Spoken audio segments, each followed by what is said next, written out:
قال چه کار داری میکنندی؟ این گردالی چیست که بر پا میکوبانندی؟ کدخدا آقا، این نامش توپ فوتبال است. توپ فوتبال؟ بازم مسخره فروشی باز کردی قال. کدخدا آقا، تیم فوتبال فنیتو به مسابقات بین روستایی راه یافتندی. اهالی خیلی دوست دارندی. شما چطور بیخبریدندی؟ اهالی دوست دارندی؟ اوه خیلی خطرناک شدندی. اهالی فقط باید کدخدا را دوست بدارندی. برو اهالی رو جمع کن که نقشه‌ای دارم. اهالی فنیتو، همانطور که میدانید من عاشق فوتبال هستمیدی. اصلا از بچگی به من میگفتند کدخدا رونالدو.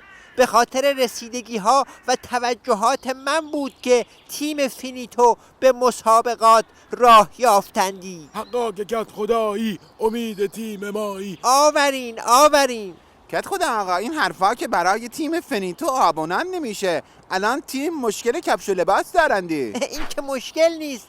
امسال سال حمایت از کالاهای فینیتویی است. هر کدام از شما نفری یک جفت گیوه و یک دست لباستان را بدهید مشکل حل می شود.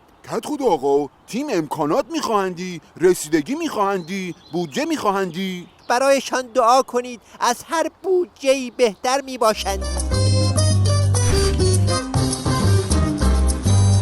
کدخدا آقا، تیم فوتبال فینیتو ما هستیم. انقدر شما اقوام خودتون رو بار زدید که دیگه جایی برای ما نمونده. اشکالی ندارد جانم. شما همینجا خودتان با هم شود یه ضرب بازی کنید. این سفر مهمی است که شخصیت‌های فینیتو باید در آن حضور داشته باشند. نخواستیم آقا، نخواستیم. مسابقات بین روستایی نخواستیم اصلا. تا این کدخدا هست هرچی توپه میره تو دروازه خودمان. جمع کن آقا، جمع کن بریم آقا.